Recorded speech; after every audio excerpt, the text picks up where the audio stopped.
नमस्कार, शब्द साची विंद के इस समाचार बुलेटिन में आपका स्वागत है। मैं हूं आपके साथ प्राची अंबर। शुरुआत करते हैं हेडलाइन से। सड़क हादसे में घायल युवक की मौत पर संजय गांधी अस्पताल रीवा में हंगामा। रीवा में ट्रक ऑटो की भिड़ंत, 5 घायल, 4 गंभीर, ट्रक चालक फरार। रीवा में क्योटी नहर में 3 साल से पानी नहीं आने से आक्रोशित किसानों ने किया चक्का जाम। रीवा में अधिवक्ताओं से मारपीट व अभद्रता से आक्रोशित जिला अधिवक्ता संघ पहुंचा एसपी कार्यालय। स्कूल शिक्षा विभाग रीवा में 28 लाख का घोटाला, फर्जी बिल पास कर ठेकेदार को दिया भुगतान। सतना में आयोजित बघेली साहित्य संगम में लोक साहित्य से डिजिटल संरक्षण तक हुई चर्चा। जीएमएच रीवा की डॉक्टर बीनू सिंह कुशवाहा को बनाया गया संचालक, नर्सिंग एवं सह चिकित्सा। एसजीएमएच रीवा में सड़क पर घायल मिले व्यक्ति और जहर के सेवन से नाबालिग की मौत। मऊगंज की ठेका कंपनी द्वारा सतना के स्कूलों में मरम्मत के नाम पर 30 लाख का फर्जीवाड़ा। सीधी में विद्यालय के पीछे 5 माह का मानव भ्रूण बरामद, जांच में जुटी पुलिस। सिगरौली में NH 39 पर तेज रफ्तार हाईवा पलटा, चालक केबिन में फंसा। रीवा के पंचमठा में बच्चों द्वारा किया गया सामूहिक हनुमान चालीसा का पाठ।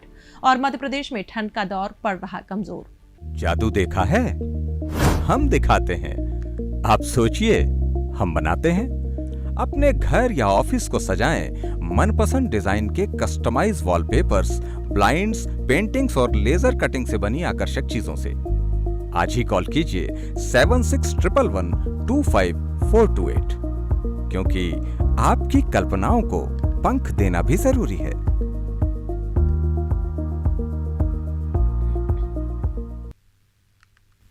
अब खबरें विस्तार से। सड़क दुर्घटना में घायल एक मरीज की एसजीएमएच रीवा में गुरुवार को उपचार के दौरान मौत हो गई। मौत के बाद आक्रोशित परिजनों ने अस्पताल परिसर में जमकर हंगामा किया और डॉक्टरों पर लापरवाही के गंभीर आरोप लगाए हैं। मृतक के रिश्तेदार रवि तिवारी ने बताया कि निपनिया निवासी विवेक अग्निहोत्री रामपुर बघेलान के पास सड़क दुर्घटना में घायल हो गए थे। उन्हें पहले सामुदायिक स्वास्थ्य केंद्र ले जाया गया, जहां से सतना जिला अस्पताल रेफर किया गया। सतना में हालत गंभीर बताकर डॉक्टरों ने उन्हें एसजीएमएच रीवा भेज दिया। एसजीएमएच में घायल की सिटी स्कैन और MRI जांच होने के बाद डॉक्टर्स ने पैरों की हड्डियां टूटने और पसलियों में चोट होने की जानकारी दी। साथ ही डॉक्टर ने किसी प्रकार का जान का खतरा न होना बताया, लेकिन कुछ ही घंटों में उसकी मौत हो गई। मृतक के परिजनों ने बताया कि विवेक अग्निहोत्री के कान से खून बह रहा था, जिसकी जानकारी डॉक्टर्स को थी, मगर उन्होंने इस बात को नजरअंदाज किया और घायल को उचित इलाज नहीं दिया। परिजनों का आरोप है कि घायल की मौत के बाद डॉक्टर ने उनसे बदतमीजी भी की और कहा कि जाओ सीएम मोहन यादव से बता दो। आरोप ये भी है कि सीएमओ ने गूगल में देखकर घायल की मौत की वजह बताई, जबकि वो मौके पर थे ही नहीं और ना ही इलाज में शामिल थे। रात में भैया है हमारे, उनका एक्सीडेंट हो गया था ये रामपुर बघेलान के आसपास। तो उन्होंने हम लोग वहाँ अस्पताल में दिखाए, फिर संजय गांधी अस्पताल लेकर आए। यहाँ MRI हुआ, CT स्कैन वो सब कुछ हुआ।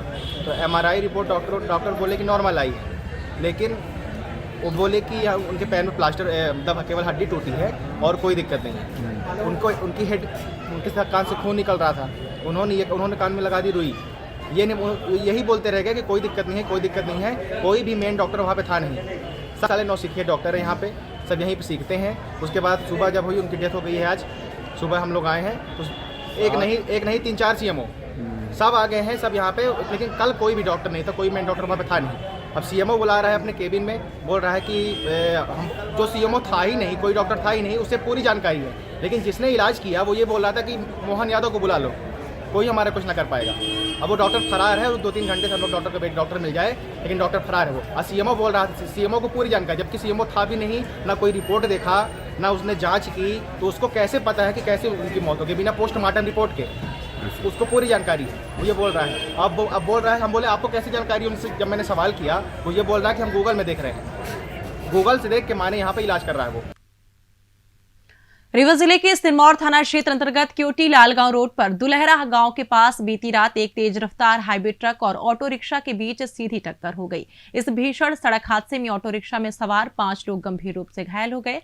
हादसे के बाद ट्रक चालक वाहन छोड़कर मौके से फरार हो गया। घायलों की पहचान मोहित साकेत, रामधारी साकेत, रोहिणी साकेत, रामचरित साकेत और जितेंद्र साकेत के रूप में हुई है। सभी राजगढ़ थाना क्षेत्र सिरमौर के निवासी हैं। ऑटो चालक सहित 4 अन्य यात्री गंभीर रूप से घायल बताए जा रहे हैं। हैं। मिली जानकारी के अनुसार ट्रक लालगांव की ओर जा रहा था, जबकि सवारी लेकर ऑटो रिक्शा राजगढ़ की तरफ जा रहा था। तभी दोनों वाहनों में जोरदार भिड़ंत हो गई। प्रत्यक्षदर्शियों के अनुसार हादसे के समय चीख पुकार मच गई और आसपास के लोग दौड़कर मदद के लिए पहुंचे। सूचना मिलते ही सिरमौर थाना पुलिस मौके पर पहुंची। पुलिस ने घायलों को तत्काल एम्बुलेंस के माध्यम से अस्पताल पहुंचाया, जहां उनका उपचार जारी है। ट्रक जब्त कर पुलिस ने मामले की जांच शुरू कर दी है। ट्रक चालक की तलाश की जा रही है। रीवा जिले के सिरमौर तहसील के दुलहरा क्षेत्र में क्योटी नहर में पिछले 3 वर्षों से पानी नहीं छोड़े जाने के कारण किसानों में आक्रोश चरम पर है। नहर सूखी पड़ी हुई है, जिससे खेती बर्बाद होने के कगार पर पहुंच गई है। फसलें सूख रही हैं, सिंचाई ठप है और पशुपालन या पेयजल की गंभीर समस्या उत्पन्न हो गई है। किसानों का आरोप है कि वे हर साल बिजली, नहर के बिल समय पर जमा कर रहे हैं, लेकिन बदले में पानी नहीं मिल पा रहा है। उन्होंने बताया कि बाढ़ सागर विभाग के अधिकारियों को बार बार मौखिक और लिखित शिकायत करने के बावजूद केवल आश्वासन मिलते हैं। हर बार कहा जाता है कि अगली बरसात से पहले सफाई करवा देंगे, लेकिन 3 साल बीत गए और कुछ नहीं हुआ, जिसके चलते आज आक्रोशित किसानों ने सिरमौर के क्योटी मार्ग पर अनिश्चितकालीन चक्का जाम कर दिया। मौके पर पहुंचे सिरमौर तहसीलदार, एसडीओपी, बाढ़ सागर एसडीओ और उपमंत्री ने किसानों को समझाया। विभागीय अधिकारियों ने बताया कि नहर में भारी कटिंग और मिट्टी जमा होने से समस्या है। प्राक्कलन बनाकर भोपाल भेजा जा चुका है। बजट मिलते ही स्थायी मरम्मत का काम शुरू होगा। फिलहाल तत्कालिक रूप से रुकावटें हटाकर पानी लाने का प्रयास किया जा रहा है। किसानों ने आश्वासन पर फिलहाल चक्का जाम खोला है, लेकिन समस्या के स्थायी समाधान तक आंदोलन जारी रखने की चेतावनी भी दी है। रीवा शहर के यातायात थाना प्रभारी द्वारा अधिवक्ता के साथ मारपीट और अभद्रता के मामले में जिला अधिवक्ता संघ ने कड़ा रुख अपनाया है। गुरुवार को जिला अधिवक्ता संघ के अध्यक्ष राजेंद्र पांडे, राज्य अधिवक्ता परिषद के सदस्य अखंड प्रताप सिंह सहित अधिवक्ताओं का एक प्रतिनिधिमंडल एसपी कार्यालय पहुंचा। प्रतिनिधिमंडल ने एसपी से मांग की है कि यातायात थाना प्रभारी अनीमा शर्मा को तत्काल हटाया जाए तथा उनके खिलाफ अधिवक्ता के साथ मारपीट का मामला दर्ज किया जाए। जिला अधिवक्ता संघ के अध्यक्ष राजेंद्र पांडे ने बताया कि 3 जनवरी को पुराने बस स्टैंड में वाहन चेकिंग के दौरान एक अधिवक्ता के साथ मारपीट की गई, जिसमें वह गंभीर रूप से घायल हो गया और उसका इलाज अभी भी चल रहा है। इसके अलावा 15 जनवरी को एक महिला अधिवक्ता के साथ भी यातायात थाना प्रभारी अनीमा शर्मा ने अभद्र व्यवहार किया, यह जानते हुए कि वह एक अधिवक्ता है। उन्होंने कहा कि इन दोनों घटनाओं के बाद अधिवक्ताओं ने जिला न्यायालय में भी शिकायत दर्ज कराई, लेकिन अब तक कोई कार्रवाई नहीं हुई है।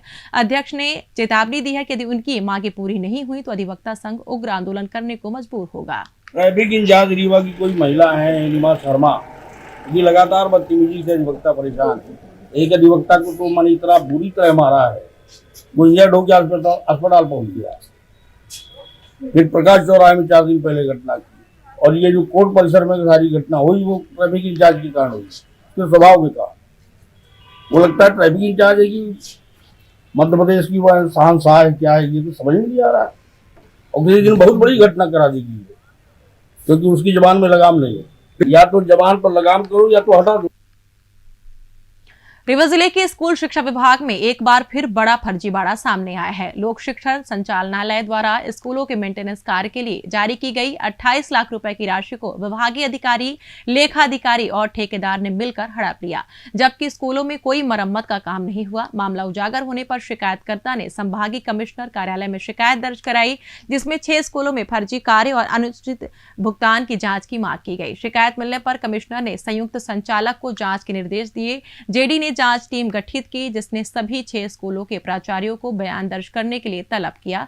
जांच के दौरान 3 प्राचार्यों पेपखरा, बरहिया और खटखरी ने लिखित बयान में स्पष्ट किया कि उनके स्कूलों में कोई रखरखाव कार्य नहीं हुआ और ठेकेदार ने कार्य पूर्णता से संबंधित कोई दस्तावेज भी नहीं सौंपा। वहीं गुड स्कूल के प्राचार्य ठेकेदार के बहकावे में आकर कागजों पर हस्ताक्षर कर चुके थे, इसलिए उन्होंने लिखित बयान देने से इनकार कर दिया और जांच में फंस गए। गुरुवार को जांच टीम ने डीईओ रामराज मिश्रा तथा शेष 2 स्कूलों दुआरी और खैरा के प्राचार्य को भी बयान के लिए तलब किया। जांच अभी जारी है और दोषी पाए जाने पर सख्त कार्रवाई की उम्मीद जताई जा रही है।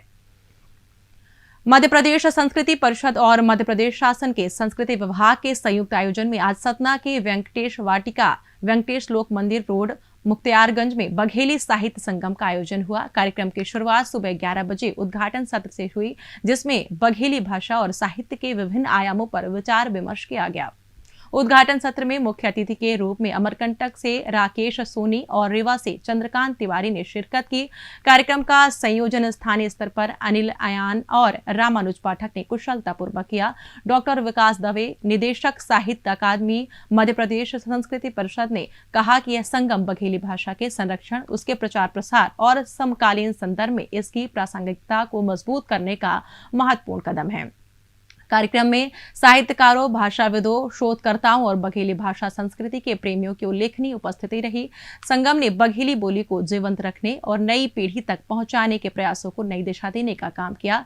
इस अवसर पर राजकुमार शर्मा, भृगुनाथ पांडे भ्रमर, डॉक्टर चंद्रिका प्रसाद चंद्र, विभूसूरी, रामलखन सिंह महगना, रामानुज पांडे, रामगरीब पांडे विकल, रामानुज पाठक, यूबी सिंह, सत्येंद्र सिंह सेगा, डॉक्टर विनय दुबे तथा जयराम शुक्ला सहित अन्य वरिष्ठ विद्वान एवं साहित्यकार उपस्थित रहे।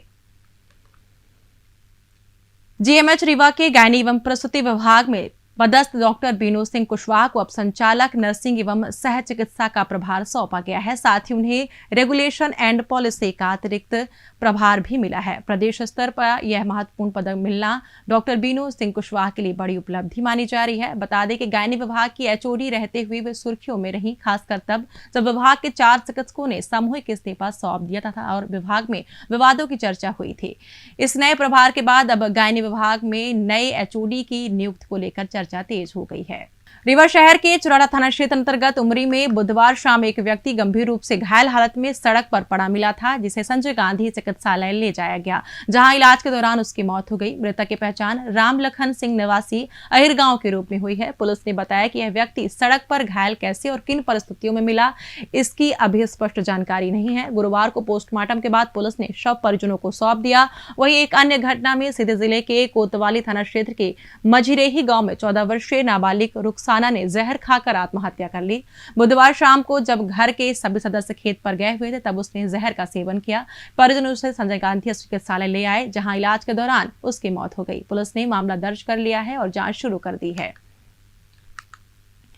सतना जिले में सरकारी स्कूलों की मरम्मत और रख रखाव के नाम पर करीब 30 लाख रुपए का फर्जीवाड़ा भुगतान हासिल करने की कोशिश नाकाम हो गई। मामला मऊगन जिले के सत्यव्रत कंस्ट्रक्शन कंपनी से जुड़ा हुआ है, जिसने 6 सरकारी स्कूलों के नाम पर फर्जी बिल जमा किए थे। समय रहते जांच से घपला उजागर हो गया और सरकारी खजाने को बड़े नुकसान से बचाया जा सका। डीईओ कार्यालय में कंपनी ने बिल जमा किए, लेकिन जांच के दौरान बिलों पर प्राचार्यों के हस्ताक्षर मिलान नहीं कर रहे थे। संदेह होने पर विभागीय अधिकारियों ने संबंधित स्कूलों के प्राचार्यों से संपर्क किया। सभी प्राचार्यों ने स्पष्ट किया कि उनके स्कूलों में कंपनी द्वारा कोई मरम्मत या रख रखाव का कार्य नहीं कराया गया। स्कूल शिक्षा विभाग ने पहले जिले के विभिन्न स्कूलों को मरम्मत कार्य के लिए 5 लाख रुपए की अनुमति दी थी। इसी योजना का दुरुपयोग करते हुए कंपनी ने फर्जी बिल तैयार किए और प्राचार्यों के नकली हस्ताक्षर करवाए। जांच पूरी होने के बाद डीईओ कार्यालय की निर्माण शाखा ने सिटी कोतवाली थाने को पत्र लिखकर एफआईआर दर्ज करने की मांग की। सिटी कोतवाली पुलिस ने मामले की जांच शुरू कर दी है। सीधी शहर के वार्ड नंबर 11 स्थित गांधी विद्यालय के पीछे एक खेत में गुरुवार सुबह करीब 5 माह का मानव भ्रूण मिलने से इलाके में सनसनी फैल गई। खबर मिलते ही बड़ी संख्या में स्थानीय लोग मौके पर पहुंचे और डायल 112 तथा कोतवाली पुलिस को सूचना दी। पुलिस ने भ्रूण को कपड़े से ढककर सुरक्षित किया। मामले की गंभीरता को देखते हुए फॉरेंसिक साइंस लेबोरेटरी की टीम को भी जांच के लिए बुलाया गया। पुलिस ने भ्रूण को अपने कब्जे में ले लिया और सभी पहलुओं से जांच शुरू कर दी है। जमीन के मालिक आनंद सिंह के पुत्र विक्रम सिंह ने बताया कि उन्हें सुबह करीब 9:30 बजे लोगों से इसकी जानकारी हुई। वे मौके पर पहुंची और भ्रूण को देखने के बाद पुलिस को सूचित किया। कोतवाली थाना प्रभारी कन्हैया सिंह बघेल ने घटना की पुष्टि करते हुए कहा कि पुलिस टीम मौके पर पहुंचकर आवश्यक कार्रवाई कर रही है। भ्रूण को कब्जे में लेकर जांच के सभी आयामों पर काम किया जा रहा है। जांच पूरी होने के बाद तथ्यों के आधार पर उचित कानूनी कार्रवाई की जाएगी। पुलिस अब भ्रूण के स्रोत, फेंकने वाले व्यक्ति की पहचान और संभावित अपराध की जांच में जुटी हुई है। सिकरौली जिले के जियावन थाना क्षेत्र अंतर्गत जोगिनी गांव के पास NH 39 पर गुरुवार सुबह एक भीषण सड़क हादसा हुआ। तेज रफ्तार हाईवा अचानक बेकाबू होकर डिवाइडर से टकरा गया और पलट गया। इस दुर्घटना में वाहन चालक हंसलाल गंभीर रूप से घायल हो गया। प्रत्यक्षदर्शियों के अनुसार हाईवा काफी तेज गति से जा रहा था। जोगिनी के निकट सड़क की जर्जर स्थिति और अचानक उभरे गड्ढों के कारण चालक वाहन पर नियंत्रण खो बैठा।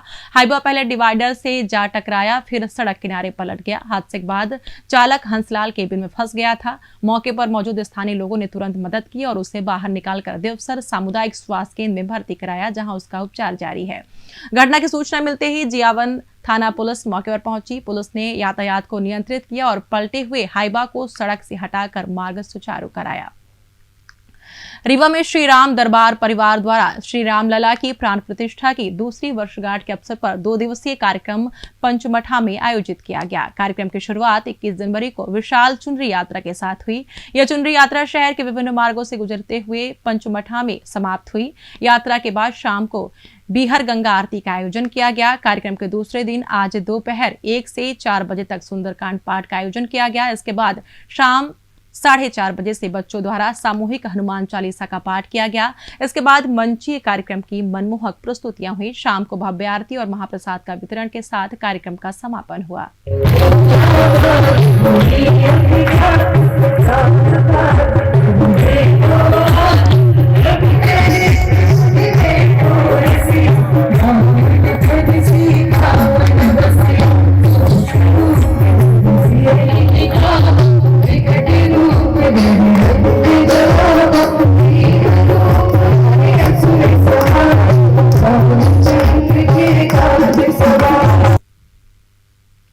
मौसम की बात करें तो मध्य प्रदेश में इन दिनों मौसम स्थिर और सुहाना बना हुआ है। ठंड भी कम हो रही है। रीवा जिले में आज सुबह मध्यम कोहरा या धुंध छाई रही, जबकि दिन चढ़ने के साथ आसमान पूरी तरह साफ हो गया, धूप खिली।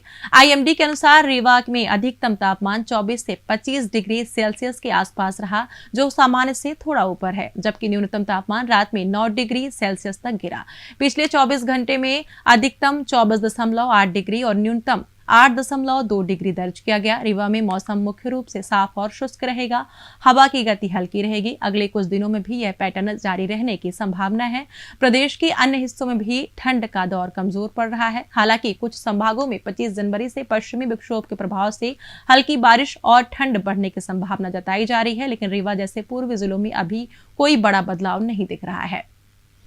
इसी के साथ ये समाचार बुलेटिन समाप्त हुआ। कल फिर मिलेंगे नई खबरों के साथ। जुड़े रहिए शब्दसाची विंध्य से, और विंध्य से जुड़ी तमाम खबरों के लिए हमारे चैनल को सब्सक्राइब कर दें। अपने आसपास की खबरें हम तक पहुंचाने के लिए स्क्रीन पर दिए गए नंबर पर आप संपर्क भी कर सकते हैं। धन्यवाद।